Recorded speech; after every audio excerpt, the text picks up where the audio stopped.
Guys, hello, Mary meets everybody. It's MicheleMarieDalene, and today, of course, is January 20th, 2018. Today, we have all found out, at least you have through the medium, that because the Democrats and the Republicans in the Senate could not come up with a continuing resolution that worked for both parties, that the federal government is in partial shutdown mode. Now, a lot of people have been wondering what programs are affected and which ones are not.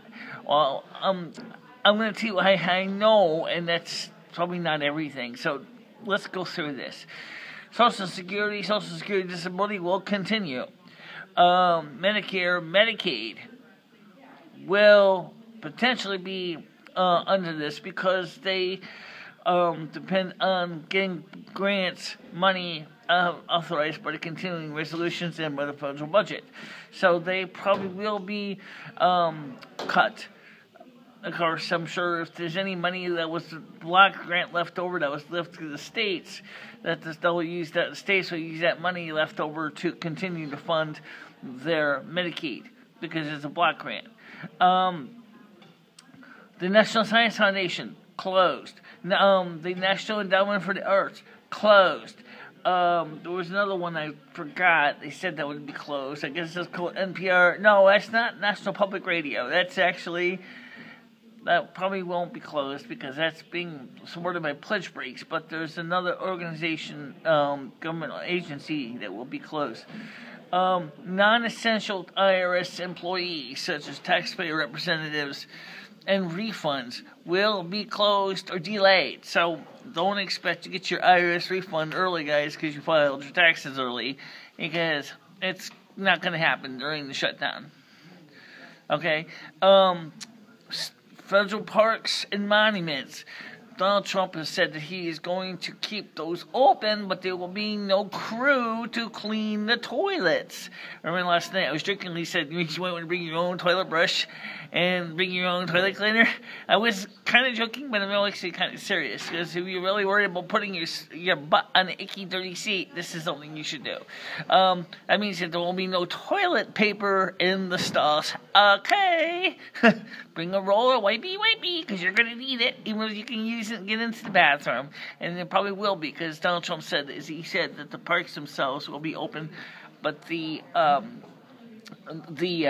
park services will be limited to non-existent. So keep that in mind. The U.S. mail will continue to run. Amtrak will continue to run because Amtrak is funded primarily by the different things like your ticket sales. Same thing with the Postal Service, which is, of course, supported by the sale of postage. What else? The National Weather Service will probably be open because it's considered more of an essential. Other non-essential parts of the National Oceanic and Atmospheric Administration will probably be furloughed, closed. Things like that. NASA will be open. NASA Education Department will not be. Okay, just be aware of that. Now, where's the silver lining in the so-called shutdown? Well, here's the deal. Number one, the Democrats are totally out of touch with what the American people want. Second of all, if the shutdown persists for long enough time, government employees that were furloughed / laid off will more than likely be looking for jobs in the private sector. So, because the private sector is trying to create all kinds of new jobs, thanks to the Jobs Act by Donald Trump, is signed into law. Thank you very much, Donald Trump. That was really nice of you. You did a great thing in doing that. Now, unlike 2013, there is reasons to celebrate because in 2013 there wasn't enough jobs for all the furloughed government employees. Now there's a demand for employees with certain skill sets that the government employees may just have that the private ones businesses are looking for, like customer service representatives and things like that, the kind of people that they need. So this is going to take, there'll be a real glut for jobs for those people who are ready to fill. If you've got the skills, they easily can transport from the federal government to the private sector. In addition, of course, the private sector also offers more mobility and ability to upgrade into a higher paying job. since you got the skills, and if you do good, you can do better than you were if you were a federal employee.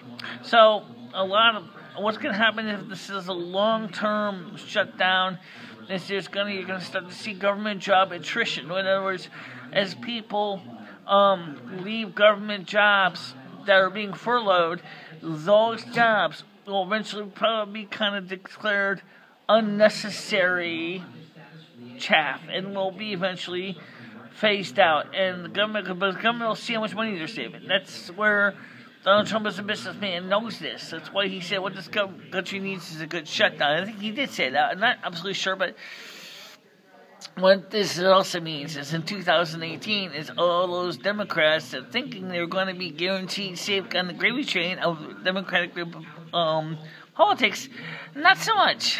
You're going to find out that your constituents, which do not support this at all, are probably going to not vote for you in 2018. So don't guarantee you're going to have a job in 2018, boys and girls. So why don't you pack your bags and get the heck out of Washington, D.C. now, because there ain't no way majority of your constituents are going to continue to support you.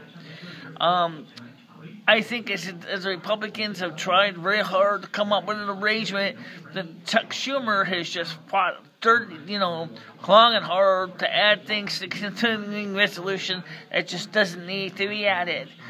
And that's a fact. All right, so now, which one I miss? Okay, I got about a few minutes. Let me just over this last night's live stream was fantastically good. We did really good. At this morning video report, I got like 45 views on it, which is great.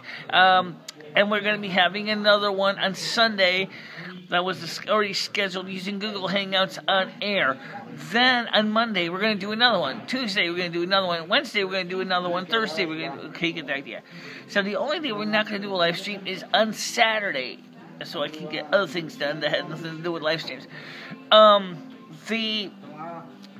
The live streams for Sundays will continue at 6 o'clock. The live streams for other days of the week will start at 7. Except for the Wednesday, which was already an existing one, but that has like nobody really watching it anyway, so we're going to start that at 7 or 6 as well, or 7 as well. So Monday through Friday, live streams will be at 7 o'clock p.m. Eastern Time. Sunday's live streams will be at 6 p.m. Eastern Time. Unless we can see any reason to change the date on that. So just keep that in mind. So I know that's confusing and everybody, yeah, okay. And that's the reason why we're not changing Sunday 6 o'clock date, because everybody already knows about the Sunday 6 o'clock. That's what our little announcers say. At 6 o'clock on Sunday. And originally also 6 o'clock on Wednesday, but we're going to change that to 7 to match the rest of the weekdays of the week. Monday through Fridays will all start at 7 o'clock Eastern Time. So, we're going to do these live streams almost every day for a year. At least a year. The idea is to get those 240,000 yearly minutes. And then some people found out last night is me and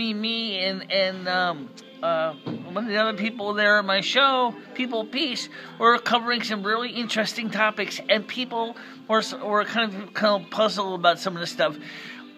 Our show was intended to educate and to inspire. So you guys should always make sure to, if you have a piece of advice or something that you want to bring it up to the show, and we'll discuss it. As far as the rude callers, I don't really know what you're doing. I really don't know what you're doing. But until you guys change your tune, there will be calls, but there will be a lot of hang-ups in the process, too.